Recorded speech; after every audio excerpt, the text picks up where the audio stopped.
Muy buenos días con todos. Mi nombre es Fabricio Piedrahita, estudiante de la Facultad de Economía de la Universidad de Espíritu Santo. Bienvenidos al segundo episodio del podcast del Círculo Adam Smith, este segmento donde entrevistamos a distintos personajes en base a la coyuntura actual, a la coyuntura nacional, a la coyuntura internacional. El día de hoy tendremos un temario bastante extenso donde hablaremos sobre los inicios en la política de nuestro entrevistado, la Asamblea Nacional, el primer año de gobierno de Guillermo Lasso, preguntas de consulta popular, de igual manera coyuntura internacional sobre El Salvador, sobre si es viable su modelo de seguridad y demás. El día de hoy tendremos con nosotros invitado al director del Centro de Arbitraje y Mediación de la Universidad de Espíritu Santo, una persona muy querida, muy apreciada y muy respetada por toda la comunidad universitaria, y exasambleísta por parte de la provincia del Guayas, el abogado Héctor Yepes. ¿Cómo estás, Héctor? Muy bien, Fabricio, muchas gracias por la entrevista, por el espacio, un gusto estar acá y felicitaciones por esta iniciativa tuya y del Círculo Adam Smith, que me parece excelente que a través de estos espacios hablemos de los temas públicos, los temas que nos afectan a todos. Yo creo que una de las cosas que necesitamos como sociedad es involucrarnos más, no estar cada uno en nuestro metro cuadrado, sino darnos cuenta de que lo que pasa en lo público nos termina afectando a cada uno, lo que se hace bien o lo que se hace mal. Mira ahorita el tema de la seguridad, como es un tema del que uno no se puede desentender y no puede decir yo solito lo voy a resolver. No, se necesita acción pública y por eso estos espacios son tan importantes. Claro que sí, abogado.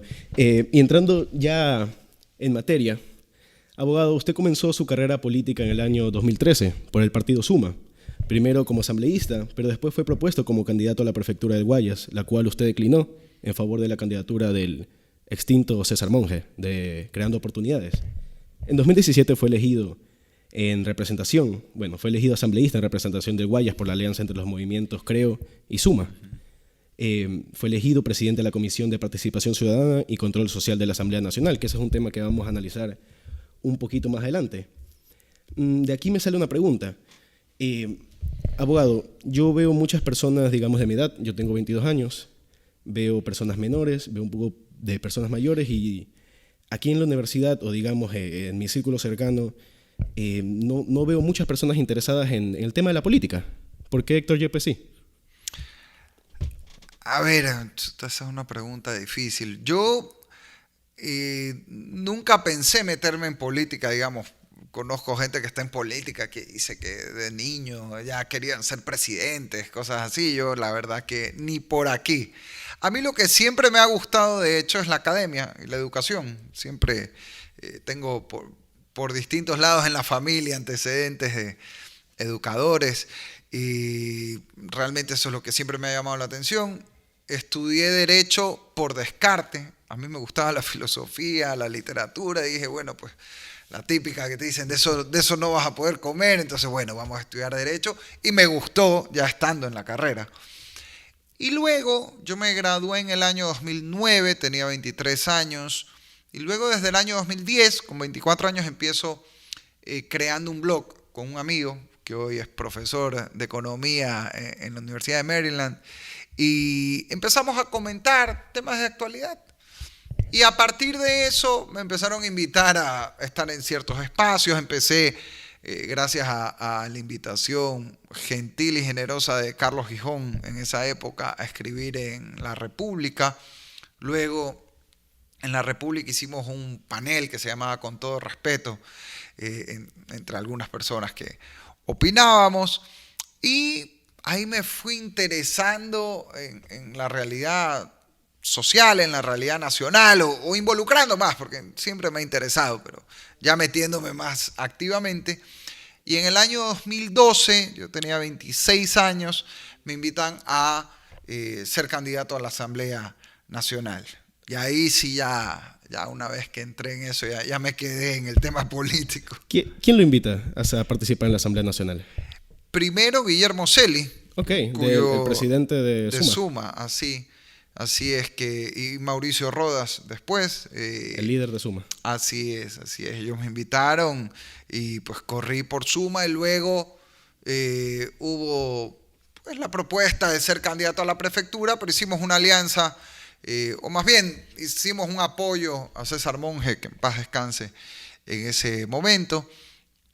Y luego me volví a lanzar ya en el 2017, y ahí sí hicimos alianza con Creo y logramos pues entrar en una elección que igual fue bien difícil, porque según los números, ni aún con la alianza originalmente no metíamos un asambleísta en ese distrito, pero bueno, al final se logró. Y eso es, yo creo que pensándolo para jóvenes que escuchan esto, y yo creo que uno a veces no puede planificar todo en la vida, ¿no? Hay que dejarse guiar también por las intuiciones, por lo que uno cree que hay que hacer en el momento y lanzarse, porque la política es dura. Lanzarse en una campaña con 26 años fue una experiencia dura también. No me la imagino. Fue intenso, fue muy intenso. Yo incluso dejé el trabajo, todo, terminé quebrado después de eso. Pero bueno, ahí salí adelante. Después, pero hay que lanzarse. Si uno no se mete, si uno no arrima el hombro para sacar adelante el país, luego de alguna manera uno tampoco se puede quejar cuando pasan cosas que no le gustan. A uno, ¿no? No digo con esto que todo el mundo tiene que meterse en la política, pero quien siente ese llamado y tiene el talento y sobre todo le preocupa lo que pasa en la comunidad, porque si no, ni para qué meterse. Yo digo, al que no le duele lo que le pasa a los demás, no debería meterse nunca en política, porque va a hacer mucho daño en esa mente. Bajo esa misma línea, abogado, en enero del 2018 usted se separó de la línea partidista de Suma, al no votar por María Alejandra Vicuña para la vicepresidencia de la República, argumentando un voto de conciencia y de fidelidad a la visión del cambio que tanto impulsó en la campaña. Luego de varias discrepancias adicionales, decidió separarse del movimiento y continuar como legislador independiente de la Asamblea Nacional. Yo en privado le comentaba a varios compañeros míos que yo lo iba a entrevistar a usted y les contaba de la ilusión que me hacía entrevistar a un personaje de la política ecuatoriana. Y más allá de, bueno, esa admiración o esa ilusión que tenía, nace más allá de sus enormes capacidades como abogado o como político, como académico, nace por haberle dado la espalda al correísmo en uno de sus momentos de más poder, que era cuando se negó a darle el apoyo a María Alejandra Vicuña. Pero bueno, ya todos sabemos la historia. Gracias. Claro que sí, ya todos sabemos la historia. María Alejandra Vicuña fue posicionada como vicepresidenta de la República y actualmente está enjuiciada por lo que en derecho se lo conoce como exacción legal o en buen romance concusión. Así que, abogado, de parte de los que más o menos un poco entendemos la política y muy probablemente de parte de los que no, agradecerle por lo que hizo en ese día. Muchas gracias y no hay nada que agradecer. Esa es la responsabilidad que uno tiene. Fue una decisión difícil. Yo creo que no lo manejé de la mejor manera con mi partido entonces. Y si pudiera retroceder, lo hubiera manejado un poco diferente en las formas, no en la decisión que tomé. Pero pues era imposible votar por María Alejandra Vicuña para la vicepresidencia, pues alguien que lamentablemente luego el tiempo me dio la razón, pues terminó con problemas judiciales. Ya eso es materia de la justicia que lo resuelva. Pero mira, aunque uno a veces pueda estar equivocado, incluso, yo creo que siempre uno tiene que hacer lo que cree correcto. Sí, y eso no quiere decir creerse dueño de la verdad, porque a veces uno se puede equivocar, legítimamente. Pero uno tiene que hacer lo que su conciencia le dice que es correcto, y qué escaso que es eso en la política, la verdad. Se ve muy poco y yo pienso, si la mayoría de la gente actuara así cuando llegue a un cargo público, si actuara con decencia, con convicción, aunque uno piense diferente, es increíble, este país ya sería otro. Y uno se pondría de acuerdo en muchísimas cosas que no tienen nada que ver con ser de izquierda, de derecha, con ideología, sino con sentido común y decencia. Es el tema de la corrupción. Cada dólar que se ve en corrupción es un dólar que falta para cupos en las universidades públicas, para salud, para combatir la desnutrición infantil, para apoyar a los emprendedores, a los agricultores, para mejorar las vías, hacer obras. Entonces eso nos afecta a todos para fortalecer la seguridad ahorita, que es la mayor preocupación que tenemos. Cuando alguien le apunta con un arma a una víctima en la calle, no le pregunta por quién votó el día de las elecciones. Esto es algo que nos afecta a todos y por tanto todos deberíamos ponernos de acuerdo en lograr un Ecuador seguro, por ejemplo. Abogado, bajo esa misma línea, usted mencionaba, y esta pregunta una vez se la escuché a un entrevistador que se lo hizo al abogado Henry Cucalón. Usted mencionaba que su amor, su pasión por lo público, por la política o por lo académico, fue progresivo. No fue como de chiquito, dijo que quiero ser presidente, no. Entonces, abogado, si se diera la oportunidad, ¿usted aceptaría el cargo de presidencia de la República? No sé. No lo sé, la verdad. Hay gente que sueña con eso. Y yo digo, el que sueña con eso, yo no sé si está consciente de lo que significa ser presidente, que por supuesto es un honor, creo que es el mayor honor que puede tener un ciudadano, pero también es la mayor responsabilidad que puede tener alguien y sobre todo en las circunstancias que hoy enfrenta el país. Asumir la presidencia de la República no para estar de objeto decorativo, sino para hacer lo que realmente se necesita hacer en el Ecuador sería una tarea durísima. Yo, la verdad, no te tengo respuesta a esa pregunta, porque además tendría que consultarlo si es que algún día llega a darse con mi esposa a ver qué piensa. Que no le agrada mucho tampoco la idea en realidad a ella, pero ahorita, ya yendo a lo de fondo, desde la presidencia de la República se necesita hacer cambios radicales en este país. Radicales que son difíciles, que demandan mucha valentía e irse pues, prácticamente contra todo el sistema político actual. Abogado, y continuando en materia, recientemente pasamos por un paro nacional, donde el presidente de la Asamblea Nacional, Virgilio Saquicela, con 81 votos a favor, dispuso a la legislatura que convoque a los representantes de la Conferencia Episcopal, Naciones Unidas, Cruz Roja, así como representantes de universidades públicas y privadas. ¿No hubo ningún acercamiento de parte del legislativo para que la Comisión de Arbitraje y Mediación de la Universidad participe en esta mesa de diálogo? No hubo acercamientos de ese tipo y ni creo que tampoco debería ser la instancia. Más bien yo creo que la Conferencia Episcopal hizo un trabajo extraordinario sirviendo de puente, demuestra el rol tan importante que tiene la Iglesia, que es por mucho que a algunos no les guste, pero es la institución pues, que tiene más credibilidad por encima de cualquier otra en el Ecuador y en América Latina en general. Y eso le da un rol pues único para en este tipo de conflictos ser la que tienda puentes y pueda sentar en una mesa a los actores de un conflicto y lograr una mediación, más allá de ya los acuerdos en concreto que se hayan llegado, que eso es otra historia, pero el proceso como tal, dudo que nadie más lo hubiera podido hacer como la Conferencia Episcopal Ecuatoriana, con el liderazgo de Monseñor Luis Gerardo Cabrera, que en esto ha tenido un papel extraordinario para la historia del país. Abogado, tras los 18 días de paro nacional, que nos dejó un total de aproximadamente 1.000 millones de pérdidas en el sector privado, sobre todo, y en primera instancia los pronósticos para el año 2022 iba a ser que acabaríamos con un superávit fiscal de mayor al 2%. Esta misma pregunta se la hice al decano Juan Manuel García, y él me respondió que muy probablemente debido a las pérdidas económicas del paro nacional no acabaríamos con un superávit fiscal, que ni siquiera con 1%, que no acabaríamos. Aunque el presidente Guillermo Avellán, en respuesta a eso, indicó que los siguientes 6 meses son cruciales para la recuperación económica. Yo sé que esta no es su materia, abogado, pero ¿le vale algún comentario? ¿Cree que es posible que el Ecuador acabe quizás con un superávit fiscal en este año?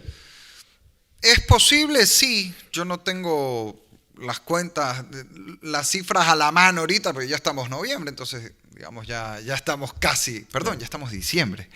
Ya estamos al borde de terminar el año, así que ya no es una especulación lo que hay que hacer, sino una revisión de cómo se dieron las cosas.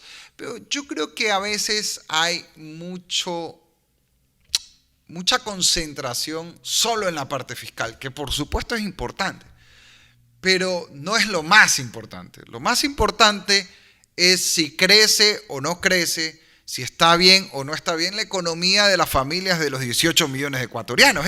Ese debe ser el criterio aquí. El gobierno no es el Ecuador, el gobierno es una parte del Ecuador. De hecho, la economía del gobierno pues, no representa la mayoría de la economía de los ecuatorianos. Entonces, realmente aquí lo que hay que ver es cómo se está mejorando o no la economía de la gente, y el gobierno es un medio para eso. Cuadrar las cuentas en sí mismo no es el objetivo de la economía, es una herramienta. De hecho, hasta puede darse el caso de que uno tenga que incurrir en un déficit si eso ayuda a mejorar la economía. Es lo que hizo Estados Unidos, entregando, no solo Estados Unidos, lo hicieron prácticamente todos los países del mundo, claro, entregando dinero en el momento de la pandemia para sostener la economía. Eso ha tenido un costo. Luego, por supuesto, un costo fiscal y un costo en inflación también. Pero la pregunta es, bueno, y si no se hacía eso, cuidado, el problema sería mucho mayor ahora. Este es un tema de debate ya entre economistas, pero no quiero entrar en la parte técnica, pero sí en lo conceptual, sí en lo político. Pues la economía, como el derecho, y a veces colegas abogados no entienden esto, son herramientas. Pero al final del día es a través de la política donde se decide cuáles son los grandes objetivos que uno persigue como sociedad. Y en función de eso es que uno dice, bueno, vamos con esta política o con este plan económico, vamos con esta legislación, con esta normativa, pero uno tiene que decir primero hacia dónde quiere ir. Pues Séneca decía, ningún viento es bueno para quien no sabe dónde va. Entonces, lo primero es definir qué es lo más importante para la sociedad, porque si no, a veces esto queda en debate entre técnicos o tecnócratas, pues, y a veces se vuelven debates insustanciales porque falta definir cuál es el gran objetivo que uno quiere perseguir. Una vez, y adicional a eso, yo escuchaba en alguna entrevista al abogado Jaime Nebot, y él mencionaba que la política es aquel medio que hace posible el bien de los demás. Creo que esa palabra cabe, o esa oración cabe perfecta con lo antes dicho, ¿no? La buena política, porque la mala política que hemos visto en el Ecuador muchas veces es el medio para hacer miserable la vida de los demás, que es lo que lamentablemente hay que cambiar, ¿no?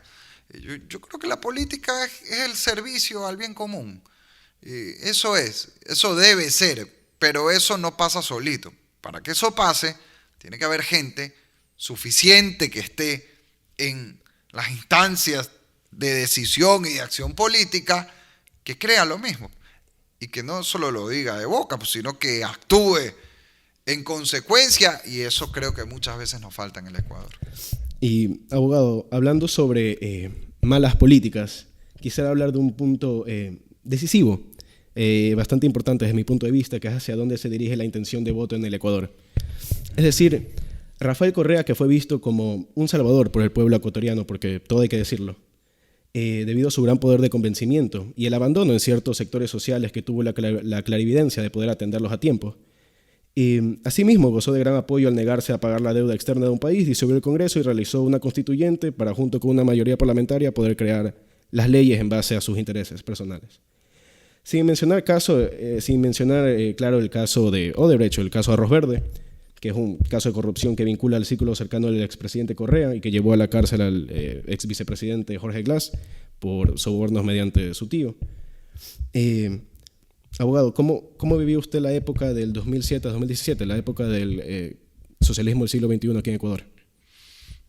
En la oposición desde la ciudadanía, yo no estaba en ningún cargo de elección popular, sino hasta el 2017 que entré a la asamblea, que recordemos al comienzo, pues la mayoría era totalmente correísta. Luego vino la pelea entre Lenín Moreno y Rafael Correa, que esa ya pelea entre compadres ahí, eso, entre ellos que se arreglen.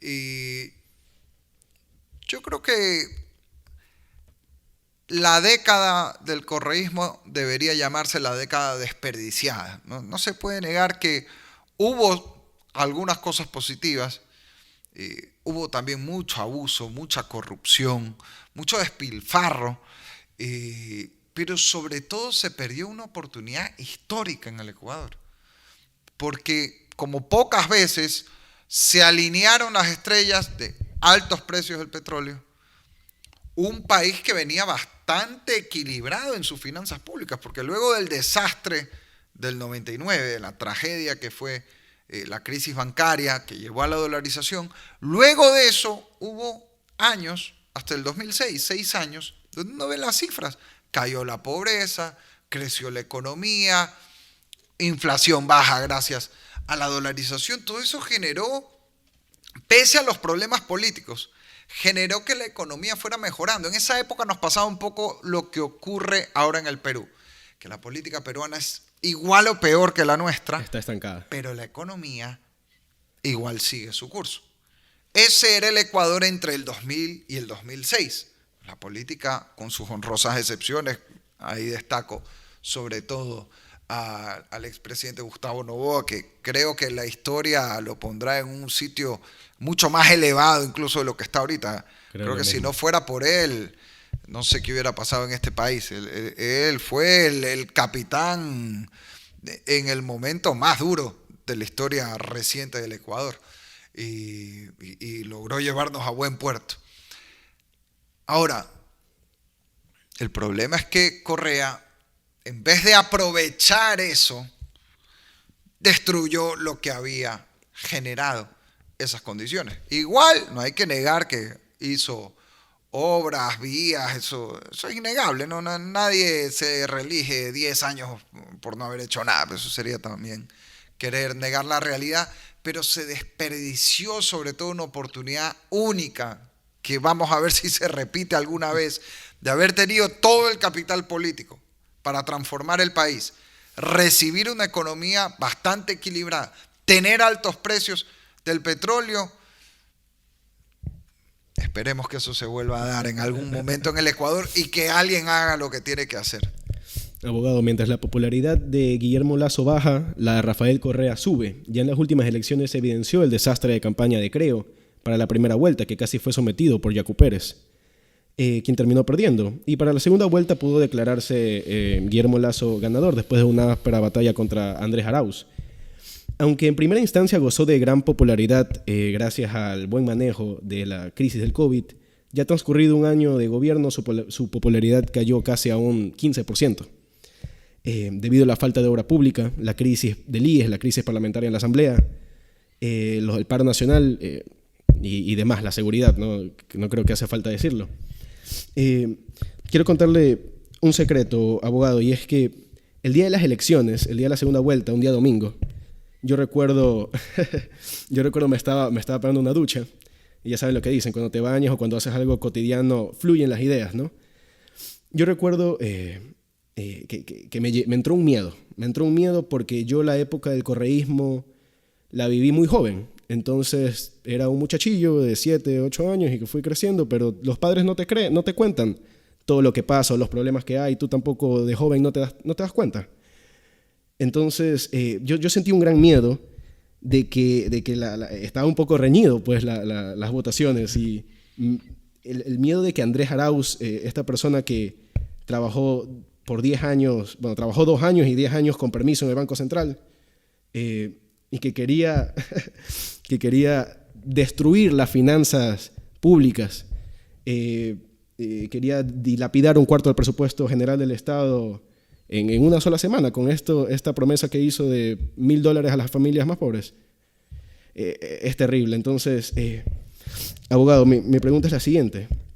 Si el presidente Guillermo Lasso sigue escuchando a personas de democracia popular, sigue escuchando a sus consejeros ad honorem y sigue designando amigos suyos en puestos estratégicos como el señor Diego Ordóñez en el tema de la seguridad, y sigue sin darle un cambio de timón como lo hizo en la segunda vuelta, ¿cree que Rafael Correa pueda volver al poder? A ver, yo creo que esa posibilidad existe. Rafael Correa tiene un capital político importante, no es el gran elector que era hace, pues ya estamos hablando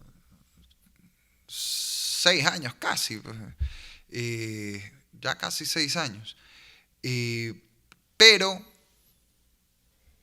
tampoco está desaparecido. O sea, Correa tiene su espacio.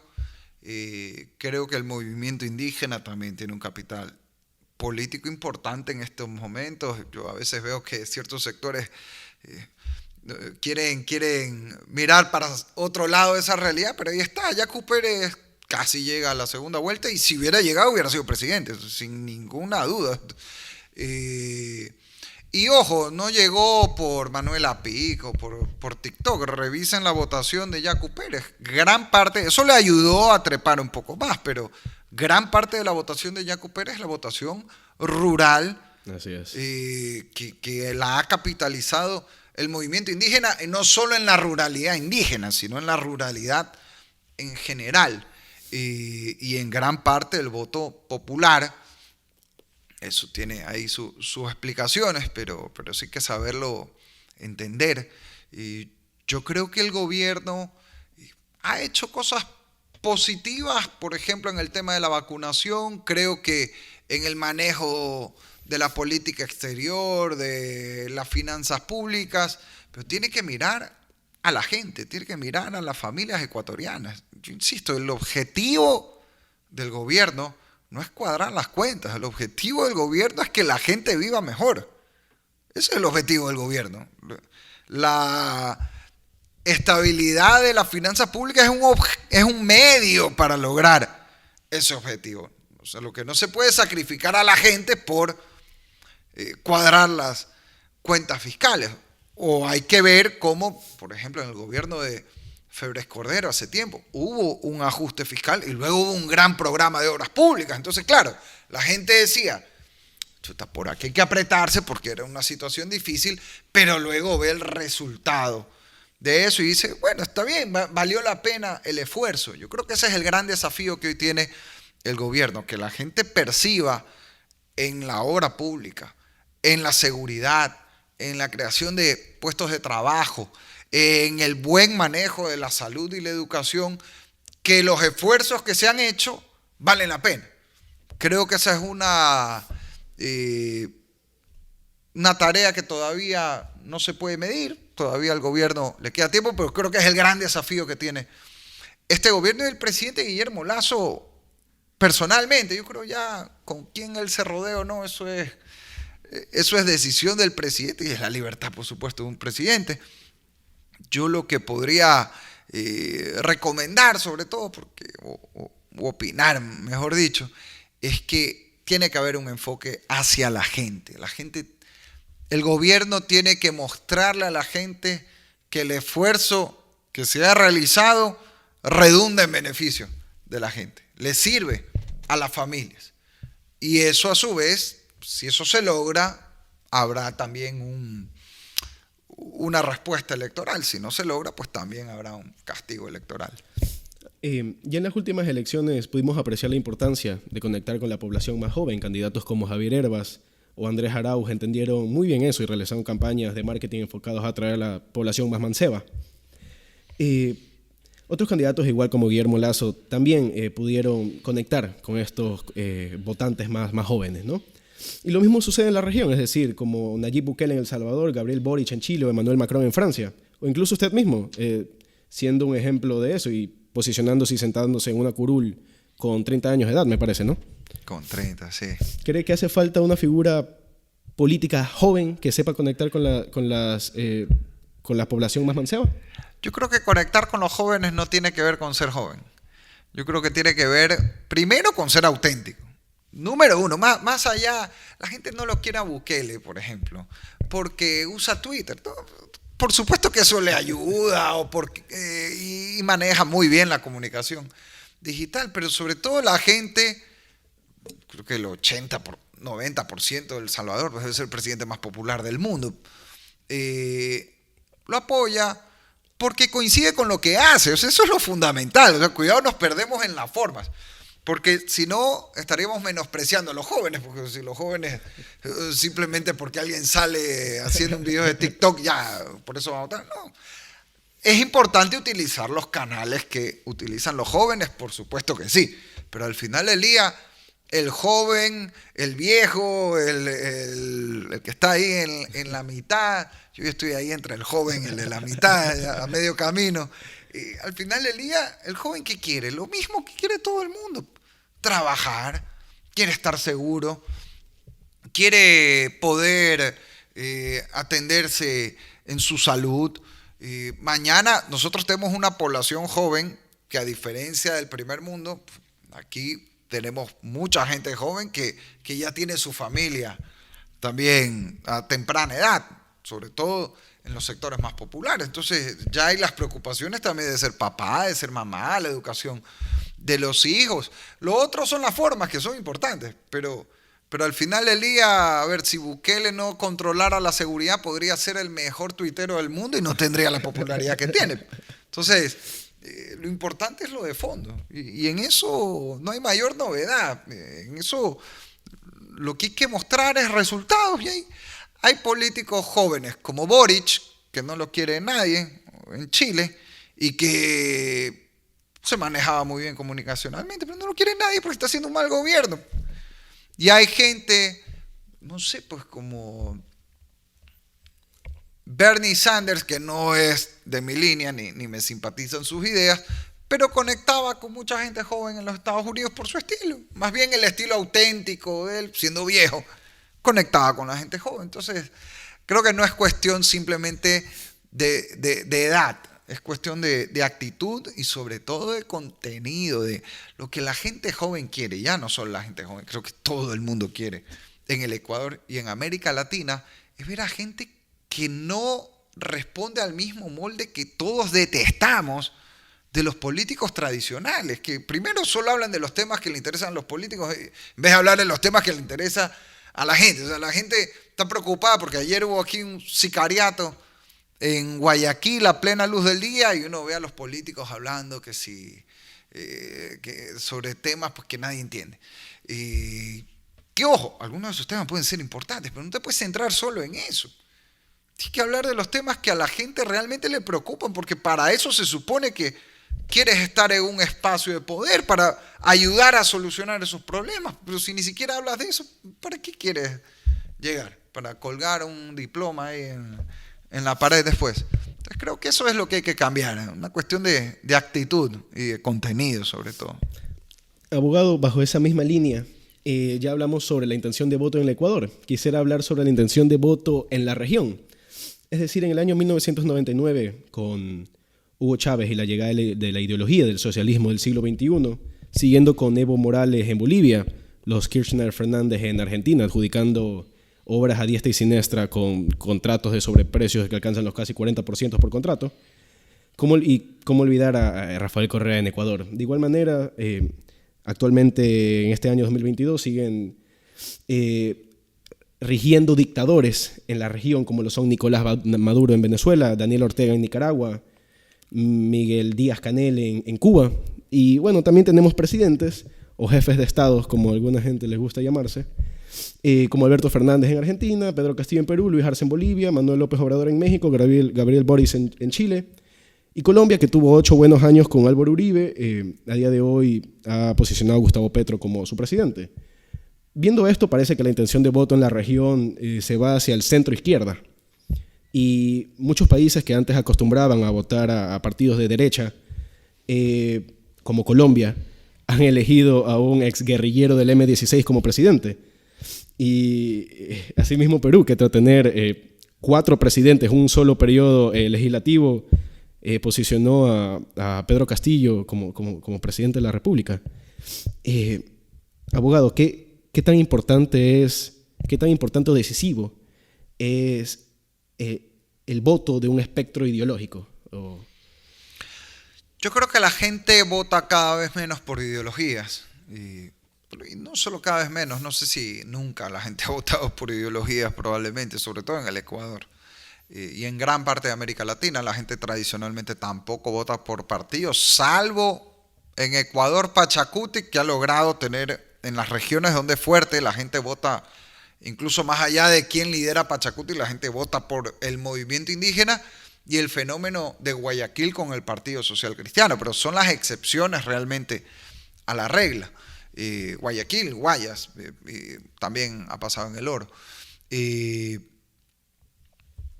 Yo creo que hoy la gente lo que busca es quién solucione los problemas y quién realmente marque una diferencia con un sistema político que está totalmente desacreditado, que uno ve que, iba a decir que no sirve para nada, pero tal vez es exagerado, pero sirve para cada vez menos.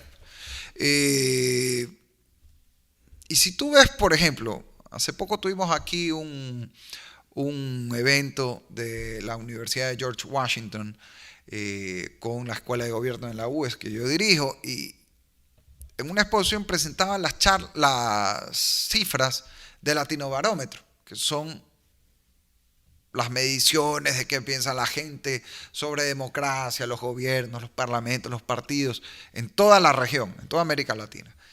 Cada vez la gente cree menos en la democracia. ¿Por qué? Porque la democracia no está dando resultados para la gente. O sea, mientras hay un grupito de gente que se pasa hablando entre ellos todo el día, en los sectores políticos, a veces en la academia también hay que reconocer. Hay que cuidarse en la academia de no vivir en un mundo paralelo, sino de pisar la realidad. Y mientras eso ocurre, resulta que la gente cada vez ve más, con más fastidio ese teatro. Y yo creo que este péndulo que se ha dado en América Latina, más que ideológico, es una respuesta a algunos gobiernos de derecha que lamentablemente cuando llegaron solo se preocuparon por las finanzas públicas o con una receta ultraliberal de pensar que el Estado pues no debe casi que existir, entonces llego y el Estado no tiene que hacer nada. Y eso no es, pues eso no funciona ni ha funcionado en ninguna parte ni en ningún momento de la historia de la humanidad. El Estado tiene un rol, el Estado tiene que ser, me gusta ponerlo así, necesitamos un Estado fit, o sea, que sea fuerte, pero que no sea gordo, o sea, que no es lo mismo. O sea, el problema es el Estado gordo, el Estado que tiene grasa de más, pues, que hace más de lo que debe hacer o hace mal lo que le toca. Pero el Estado tiene su rol, ahí está el tema de la seguridad, pues el Estado tiene que ser fuerte en materia de seguridad. Yo creo que tiene que ser fuerte también en materia de educación, de salud pública, sin atacar la educación y la salud privada. Es que ahí está donde en cambio algunos se van al otro extremo, pues no, solo tiene que existir educación pública, entonces persigamos a la educación privada. Eso es absurdo, pues sí. Al final del día, ¿qué es lo importante? Que la gente estudie. Entonces, mientras más opciones tienes para estudiar, mejor. Pues, si el Estado te da una parte, muy bien. Y si no, permitamos que también, o lo primordial debe ser que sea la propia educación privada la que vaya creciendo. Lo mismo en la salud. Entonces, yo creo que este péndulo se da más por el fracaso de cierta línea de derecha, porque hay otra línea de derecha que incluso aunque no ha llegado ahora, ha tenido buenos resultados. Más allá de que estoy hablando aquí de datos objetivos, ¿no? Más allá de que a alguien le simpatice o más o menos ciertas figuras, pero ahí está el caso de José Antonio Kast en Chile. O sea, que se comió viva a toda la derecha chilena en 3 meses. Y ahí está, no ganó, pero pasó a la segunda vuelta. Tal vez si Kast no estaba, no había ni segunda vuelta. O sea, era casi imposible que alguien ganara esa elección. El caso de Bolsonaro, que compite contra Lula, pues que es el líder más popular de la izquierda latinoamericana, pues, ¿no? Y además con todos los medios nacionales e internacionales en contra, pero Bolsonaro, si pierde, sé que están ahí en la pelea, pero digamos que si pierde es por 2 puntos. O sea, cuidado, no se puede poner eso en el mismo saco de lo que ha pasado en Colombia, porque son 2 fenómenos totalmente diferentes y hay que leer realmente lo que está pasando en América Latina. Una cosa es lo que a algunos les gustaría que pase, pero siempre el análisis debe ser sobre la realidad. Abogado, entrando en materia de la Asamblea Nacional, la Asamblea Parlamentaria actualmente cuenta con un 7% de aprobación, según perfiles de opinión, y es de las más desprestigiadas. Ha subido. Ha subido porque creo que tenía menos. Y desde mi punto de vista, es de las más desprestigiadas en mucho tiempo. Pero comenzó bien, es decir, comenzó bien con la reforma tributaria que desde cierto punto de vista está justificado debido a que el Ecuador no se encontraba en condiciones de realizar un programa de inversiones de gastos, sin antes realizar un ajuste fiscal, que me parece que se encargó el exministro Simón Cueva de realizarlo. Pero después vinieron más temas, como quisieron liberar al expresidente Jorge Glass mediante un habeas corpus pactado entre la bancada del oficialismo y la bancada de UNES. La exministra de Gobierno, Alexandra Vela, de la extinta Democracia Popular, fue partidaria de disolver la Asamblea mediante una muerte cruzada de parte del Legislativo. Y hasta el actual juicio político al Consejo de la Judicatura. Como ya lo mencioné, usted fue parte de la antigua bancada legislativa. Me parece que compartió curul con Henry Cucalón, ¿no? Correcto. Adicional, Henry Cucalón iba a ser gobernador, me parece que de Guayas, antes de que se rompiera la alianza Partido Social Cristiano y Creo. Y actualmente en esta bancada, no sé, se me vienen nombres quizás como un Fernando Villavicencio, un Esteban Torres, un Ana Belén Cordero, un Daniel Noboa. Pero fuera de ellos, no se me viene un nombre representativo de esta Asamblea Nacional. Entonces, abogado, ¿qué es lo que se debe cambiar en la Asamblea? Es decir, mis padres antes me contaban que ellos prendían la radio para escuchar hablar a los diputados. Y ahora censuran al presidente de la Comisión de Fiscalización, Fernando Villavicencio, que pone a vista de todos los casos de corrupción y los casos de narcotráfico. Entonces, no sé qué está pasando con esta Asamblea. Quizás si me ayuda a poder entenderla.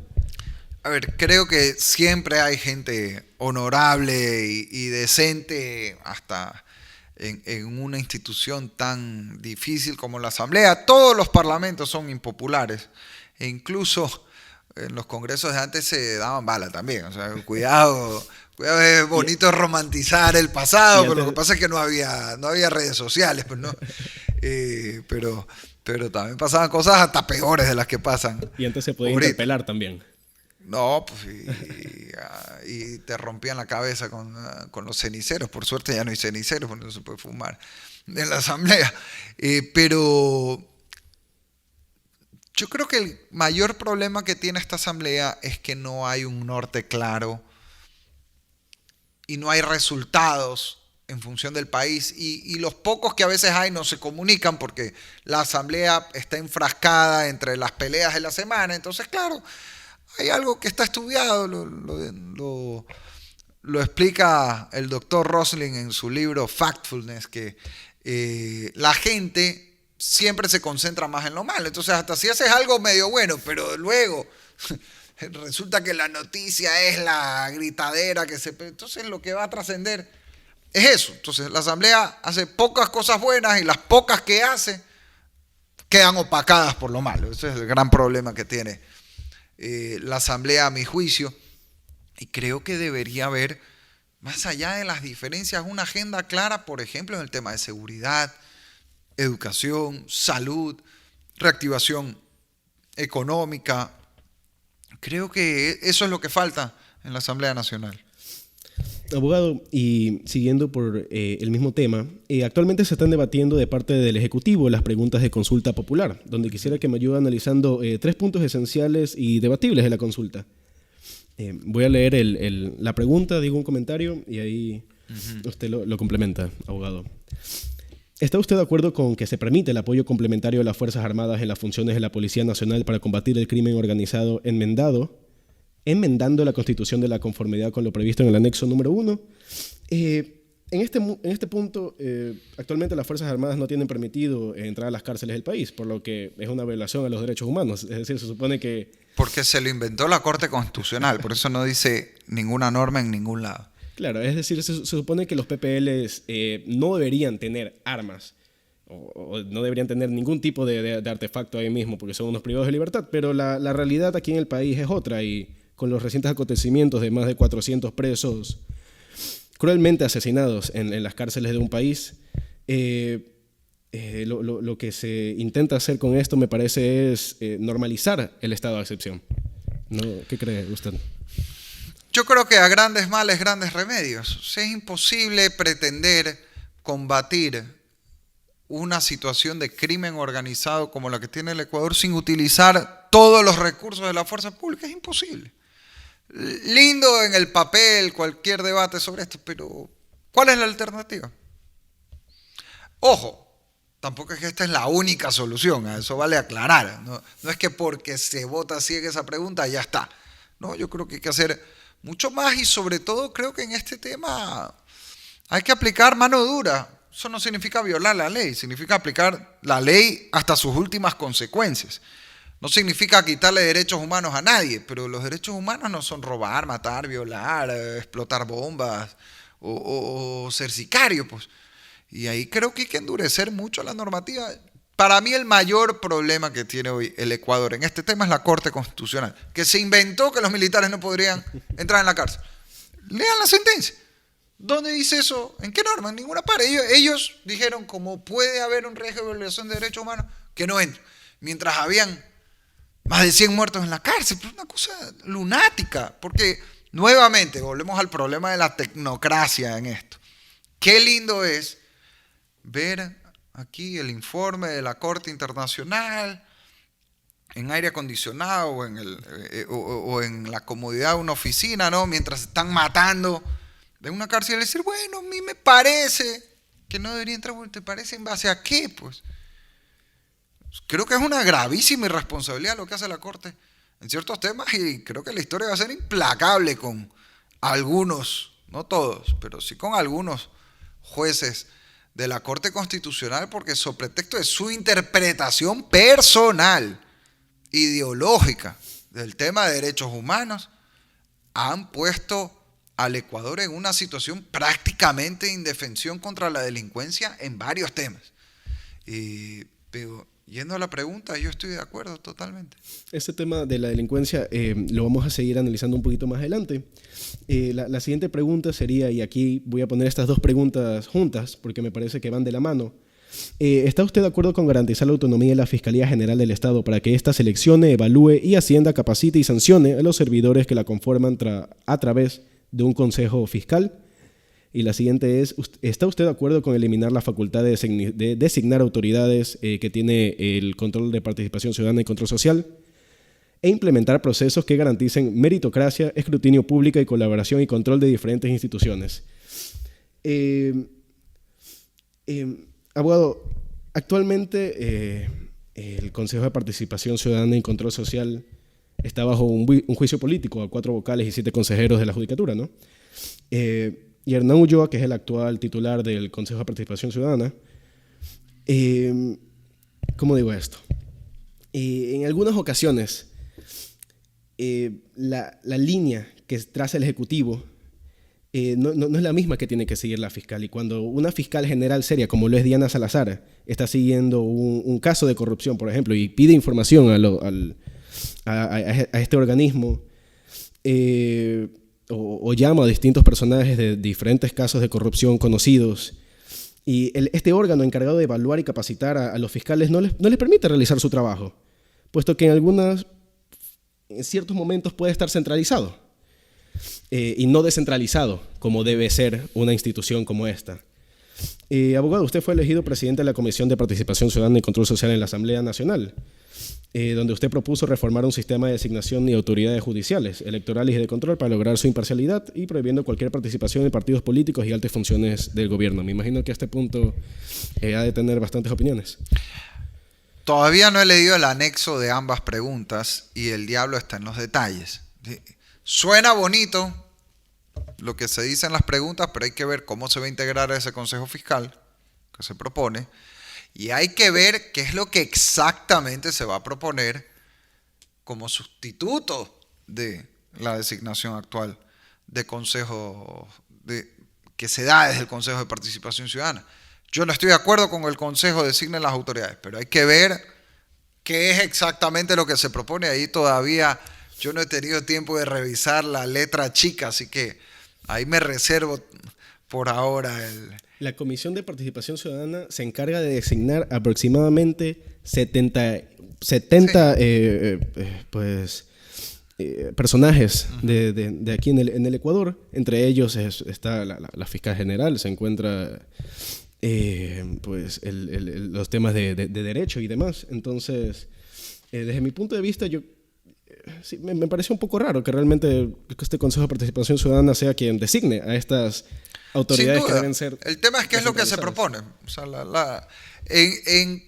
a mí no me gusta lo que está ahora, pero no puedo decir que voy a votar sí antes de entender muy bien qué es lo que se está proponiendo, porque no puede pasar de algo malo a algo bueno, puede pasar de algo malo a algo peor también. Eso, la historia ecuatoriana, si algo nos demuestra, es que siempre se puede estar peor en materia política. Así que vamos a ver, y ojo, cuidado, aquí se comete un error.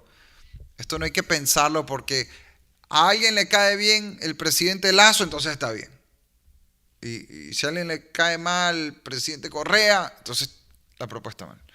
Estas reglas van a regir con el presidente Lasso, y si mañana llega alguien de Correa, van a regir también para esa persona. Entonces esto hay que pensarlo con la sensatez y perspectiva de largo plazo que el tema merita. Esto no es cuestión de que si me cae bien fulanito, sutano. Esto hay que ver. La pregunta, yo diría, para alguien que es anticorreísta, ¿usted votaría sí si Correa fuera presidente y tuviera mayoría en la Asamblea? Esa es la única reflexión que voy a hacer. No digo, no adelanto si sí, si no, pero sí creo que es un tema tan delicado que hay que revisarlo con calma. Última pregunta, abogado, en base a las preguntas de consulta popular. ¿Está usted de acuerdo con reducir el número de asambleístas y que se los elija de acuerdo a los siguientes criterios? Un asambleísta por provincia, un asambleísta provincial adicional por cada 250.000 habitantes, 2 asambleístas nacionales por cada 1.000.000 de habitantes y un asambleísta por cada 500.000 habitantes que residan en el exterior. Esto a mí me parece un arma de doble filo porque más allá de mejorar la calidad de asambleísta, que es lo que se busca, me parece que bajar de 137 asambleístas a, digamos, unos 90 debe tener su contraoposición, ¿no? A mí lo que me preocupa nuevamente, ¿está de acuerdo en que se reduzca la asamblea? Por supuesto que sí, no, creo que esa pregunta tendría así nomás el 120% de apoyo. La pregunta que hay que hacerse es cómo se plantea esa reducción. A mí lo que me preocupa, quiero ver finalmente cómo ha quedado el último texto, pero hasta el previo que yo había visto, que el que se había difundido, no sé si ha habido algún cambio. Proporcionalmente se le estaba quitando espacios a muchas provincias del Ecuador. O sea, están bajándole, pero proporcionalmente habría menos representación de las provincias. O sea, hay provincias que hoy tienen 3 asambleístas y tendrían solo 1. Yo no creo que es bueno que en ninguna provincia haya solo un asambleísta, le explico por una sencilla razón. Nuevamente, digamos que estamos hablando para gente que es anticorreísta, para ilustrar el punto. Mañana el señor Correa es popular, pone un candidato y el más votado se lleva toda la provincia. Si solo tienes 1 por provincia, no hay contrapeso, pues alguien que sacó el 30% se llevaría el 100% de la representación de la provincia. Eso es absurdo. Eso es absurdo. Entonces, salvo otra opción sería poner distritos más pequeños. Yo creo que ahí hay que ver. Yo en principio estoy de acuerdo en reducir la asamblea, pero creo que se necesita una reforma mucho más integral. O dicho de otra manera, estoy de acuerdo. O sea, si me toca elegir, diría sí, pero no creo que esto va a resolver el problema de la asamblea actual. Creo más bien que deberíamos ir a distritos uninominales donde se elija uno, ahí sí, pero en distritos mucho más pequeños. Cosa que, está bien, uno se lleva toda la representación, pero de un distrito pequeño. ¿Cómo es esto? Así es en Inglaterra, así es en Alemania, así es en Estados Unidos. No me estoy inventando nada que no exista en otro lado. Por ponerlo un ejemplo concreto, hoy Guayas elige 20 asambleístas. Bueno, que elija menos tal vez, pero que en vez de ser 20 asambleístas en 4 distritos que eligen una sábana de 5, que la gente después ni se acuerda de por quién votó, así es, que haya, de esos 20 asambleístas, haya 20 distritos diferentes. Entonces uno va y tiene que elegir a uno. Ahí sí, obviamente en un distrito más pequeño, porque ahí sí, al haber 19 otros, hay diversidad. Pero si uno mañana dice en toda la provincia, no la divide en distritos y solo elija uno, quiere decir que mañana pues alguien tiene un poquito más, así se lleva todo. Eso no creo que... Me preocupa que la intención política que hay detrás de esta pregunta le salga el tiro por la culata más adelante. Abogado, como legislador usted fue ponente de la actual ley orgánica contra el consumo y microtráfico de drogas, y actualmente el país está más cerca de parecerse a Colombia de 1986 que aquel país engrandecido que alguna vez soñó Jaime Roldós. Abogado, lo voy a tirar así frío. ¿Cree que el narcotráfico ha penetrado las esferas más altas del nivel político? Sin duda. ¿Te puedo explicar cómo en la asamblea no se da paso a eliminar la tabla de drogas? No tiene ninguna explicación. No tiene ninguna explicación. La ONU la recomendó en su momento, y ahí por eso decían, ahí sí, los que en cambio se decían soberanos contra el FMI, cuando la ONU dice algo, ahí sí, pegue patrón. Pero bueno, la ONU la recomendó en su época. Fue una nefasta recomendación, pero ya la experiencia ha demostrado que su aplicación fue un desastre. Entonces, lo lógico es cambiar, pues, ¿no? Pero no se le da paso a eso. Creo que el gobierno también lo debe hacer. En cuanto al tema de drogas, ¿qué es lo que dice la ley que se aprobó y que lamentablemente no se ejecuta? Ese es el problema. Una ley puede ser buena, pero si no se la aplica luego por parte de las autoridades, no se logra el resultado. Esa ley dice algo muy sencillo. Usted no puede consumir droga en cualquier lado. El consumo no es delito en el Ecuador, no de ahora, desde hace 20 años. Consumir no es delito, pero sí debe ser una infracción de otro tipo. O sea, si tú fumas cigarrillo en ciertas áreas, te va a poner una multa, pues, pero no puede ser que no pasa nada si fumas marihuana. Es absurdo, pues. Entonces, ¿y qué es lo que ha pasado? Sobre todo con la H. Y esto es un problema de los sectores populares, rurales, sobre todo de la costa, aunque ya no solo de la costa, principalmente aquí en la ciudad de Guayaquil. Con esta laxitud que se ha tratado este tema, claro, pasa un niño y ve consumiendo H a las 10 de la mañana un domingo, como lo más normal del mundo, a gente en el parque al frente de su casa. Entonces, ¿qué estamos generando? La normalización del consumo de drogas, y una droga mortífera además, como la H. Entonces, tiene que haber controles. Y al traficante hay que mandarlo preso, aunque trafique medio gramo partido por la mitad. Obviamente no se va a tratar igual al microtraficante que al capo de la droga, ¿no? Eso es otra cosa, eso es una escala de penas. Es tan sencillo como eso. Ahora, aparte de eso, hay que trabajar en prevención y rehabilitación. Porque los países que han logrado superar los problemas de drogas son los que mantienen un control estricto. Ningún país ha superado las drogas liberalizando. Eso no existe en ninguna parte del mundo. Algunos por temas ideológicos lo repiten, pero presenten evidencia de eso. No existe. En cambio, si uno controla lo que tiene que controlar y aparte hay prevención y rehabilitación, así se sale. Pero ¿qué es lo que pasa ahora? Muchos chicos no tienen oportunidad de estudiar, de trabajar. No hay espacios deportivos o de recreación sana, deporte, arte, cultura. Entonces el tiempo libre, ocioso, más los problemas en casa, la frustración porque no consigo un trabajo, porque no logro estudiar, son un caldo de cultivo para las adicciones, si además de eso no hay ningún control. Entonces, ahí está el cóctel de lo que está pasando ahora, que nos ha explotado en la cara, porque esto tiene mucho que ver con la violencia que está viviendo el país. El Ecuador ya no es solo un país que exporta drogas, es un país donde ha crecido dramáticamente el consumo y la operación de la droga a la interna. Y eso es lo que está asociado con la violencia que hoy todos estamos sufriendo.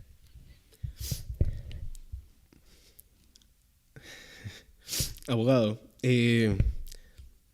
continuando bajo esa misma línea y saliendo un poco del esquema, esta no es una pregunta que yo tenía programada, pero ¿qué se está haciendo para mejorar eso? Es decir, tenemos al secretario de Seguridad como es Diego Ordóñez, tenemos al recientemente posicionado ministro Zapata, que aunque él diga que no, es claramente que se ha perdido el poder en las cárceles. Las cárceles ya no les pertenecen al Estado, les pertenecen a los cabecillas que rigen en esas cárceles. ¿Qué están haciendo? ¿Qué se tiene que hacer? Usted claramente dice que se tienen que mover, que se tienen que realizar actos. ¿Qué es lo que falta? ¿Por qué tan solo no se hace? Yo veo que mucha gente critica al señor Diego Ordóñez. Y más allá de porque es del oficialismo, yo voté por Guillermo Lasso porque yo pienso y sigo pensando hasta el día de hoy que Guillermo Lasso es una persona muy bien intencionada, pero las personas que está poniendo en los cargos estratégicos para cumplir el deber que Guillermo Lasso está poniendo su cabeza en la lava para poder realizarlo, no sé, este no es el país con el que yo deseo crecer, no es el país con el que sus hijos quisieran crecer. Lamentablemente estamos viendo ya una ola de migración muy dolorosa. Hace poco veía un listado. Ecuador está entre los 10 países de mayor migración en América Latina, siendo un país chiquito, pues no. Siendo un país chiquito, o sea, no proporcionalmente, sino en números absolutos, lo cual quiere decir que proporcionalmente estamos en una situación muy grave. Yo creo que hay que tomar acciones más contundentes y yo entiendo la preocupación de algunos funcionarios que les dicen cuidado el tema de derechos humanos. Yo creo que más allá de los temas políticos en El Salvador, que eso es otra historia, pero en el manejo de la seguridad hay que ver los casos de éxito. Yo hace poco estaba en México. Les preguntaba a mis amigos en México, bueno, ¿y cómo han manejado este tema? Y digo, no sé, no hay nada que te podamos decir que te sirva, porque este es el ejemplo del fracaso. Entonces, pero cuidado, a veces parece que algunos pretenden recomendar las recetas del fracaso, o sea, de todo lo que se ha hecho mal, en vez de mirar a los países que son muy poquitos en América Latina, que lo han hecho bien. Yo digo, ahí hay dos ejemplos bien concretos, el de Bukele en El Salvador y el de Álvaro Uribe en Colombia. Esos son dos casos de éxito.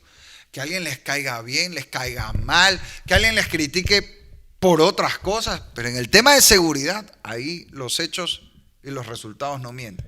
Entonces veamos qué se hizo ahí y aprendamos de las experiencias y sobre todo, yo insisto, en el tema de derechos humanos, nadie dice que no se le siga un juicio a los delincuentes, pero si hay que apretar en las cárceles, hay que utilizar todo el contingente de las Fuerzas Armadas porque ahorita estamos en una situación de guerra interna. Esa es la realidad que estamos viviendo. Esta no es simplemente a los policías persiguiendo a los ladrones, ¿no? Eso no es lo que está viviendo el Ecuador. Aquí estamos viviendo una situación de guerra y en una situación de guerra hay que tomar medidas extraordinarias.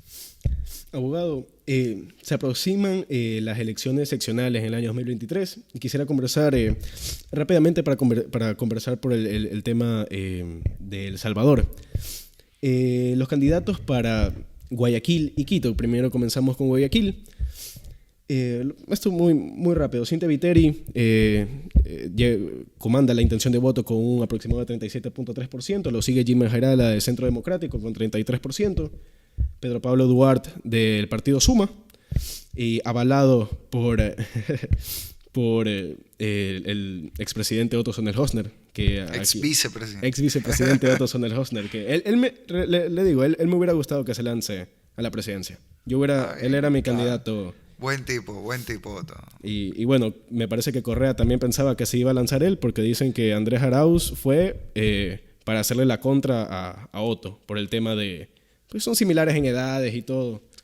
Cosa que sinceramente es una tontería y yo insisto, pues los jóvenes no necesariamente votan por jóvenes y ahí está que les pasó factura tener a alguien que no era un buen candidato, pero bueno. Y finalmente Aquiles Álvarez con un 17.9%. En Guayaquil le voy a dar mi opinión. Yo sinceramente creo que Cintia Viteri, más allá Cintia Viteri, el Partido Social Cristiano, la excelente gestión durante primero los años del doctor Febres Cordero y después del abogado Nebot, me parece que han sido inmejorables sus gestiones. Cintia Viteri es una gran política, una gran política que no se puede perder, ni se puede desprestigiar la gran labor que ha hecho en Guayaquil, pero también han tenido sus puntos malos, también todo hay que decirlo. Pero yo creo que Cynthia Viteri, el Partido Social Cristiano, va a ganar las elecciones en Guayaquil. Ese es mi punto de vista. No quién le gustaría que gane, quién cree que va a ganar.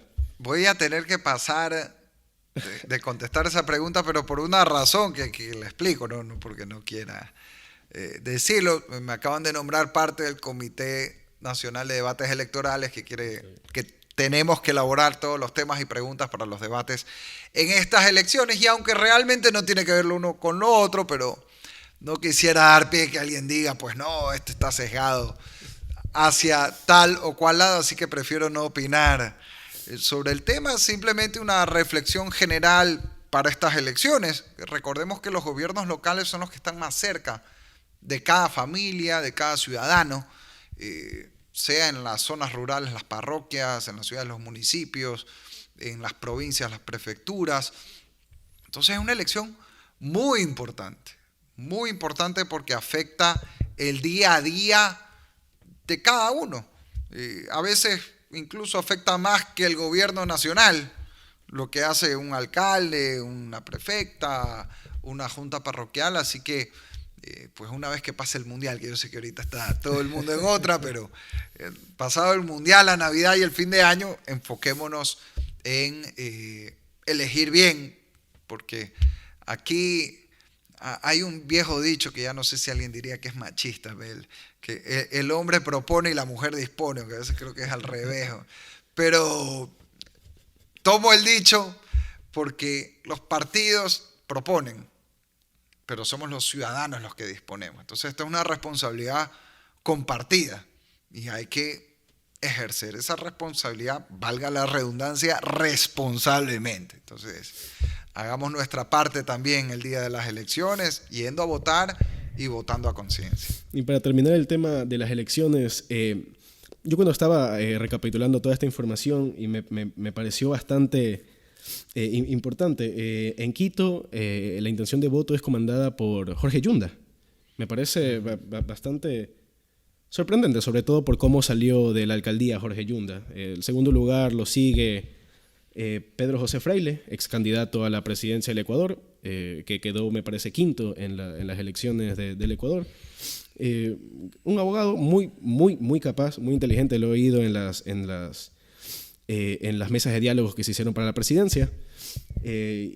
Tercer lugar, Pavel Muñoz de la Revolución Ciudadana, y cuarto lugar, Andrés Páez de Sociedad Patriótica. Me comentó que que usted es parte de la mesa, entonces solo para complementar esto, yo creo que Jorge Yunda, no sé si ya está confirmado que va a participar, pero desde mi punto de vista y desde el punto de vista de un joven de 22 años, Jorge Yunda le hizo bastante mal a Quito, a una de las ciudades más hermosas del Ecuador. Y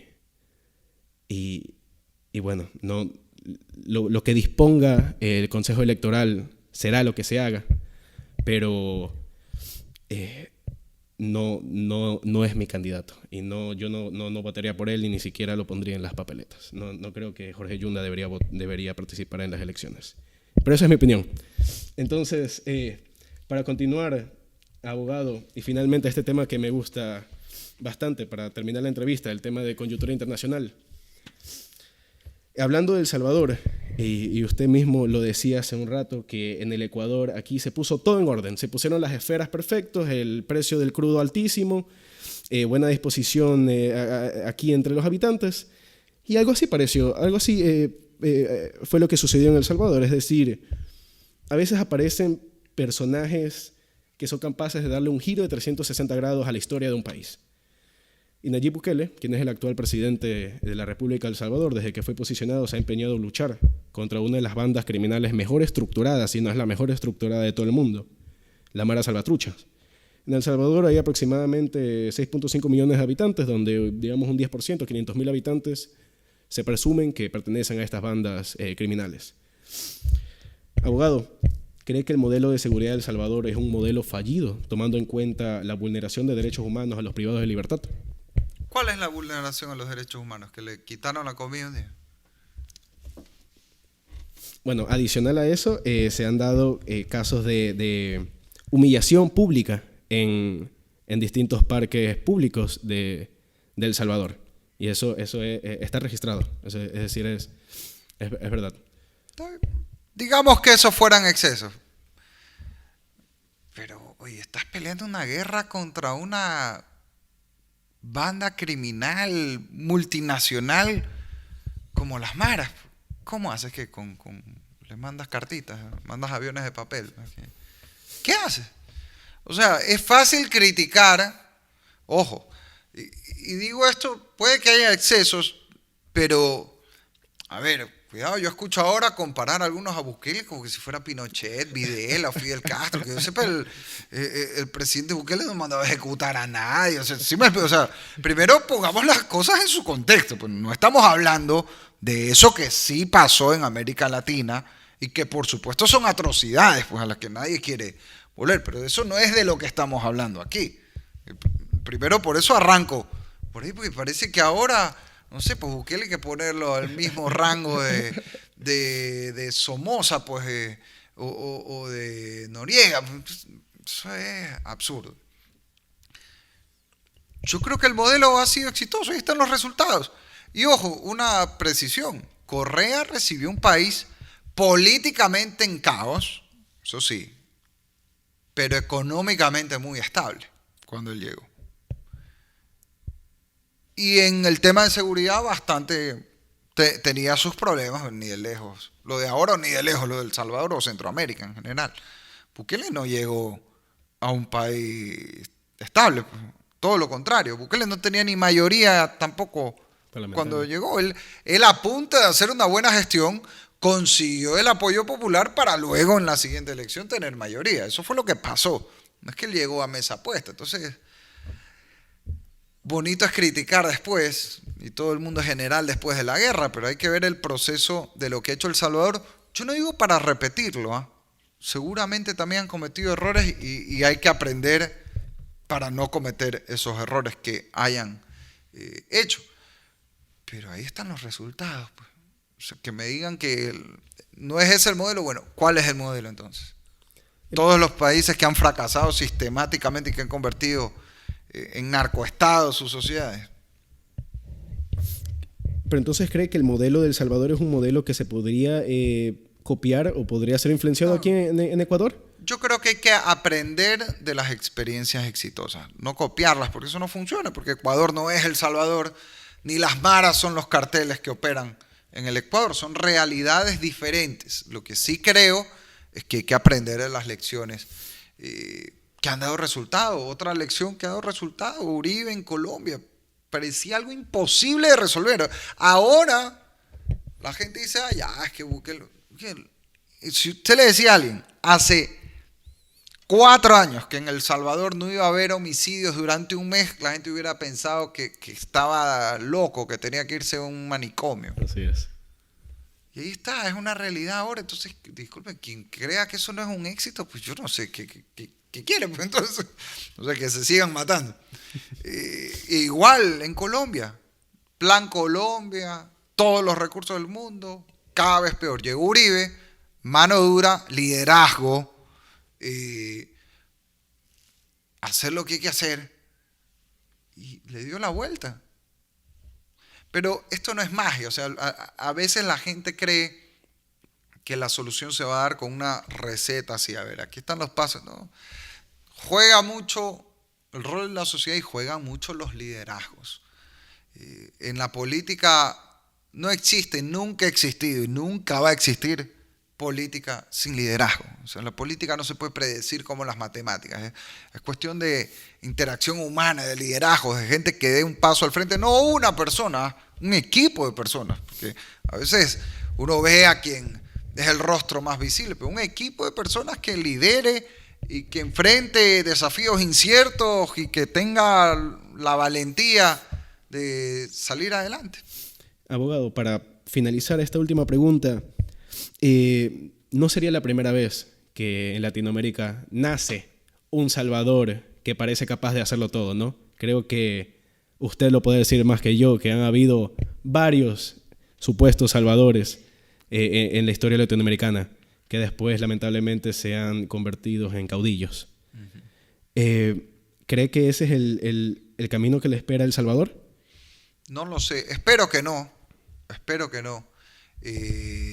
Yo creo en los liderazgos fuertes. Creo que son indispensables en toda sociedad. ¿Qué sería Francia sin Charles de Gaulle o Alemania sin Konrad Adenauer?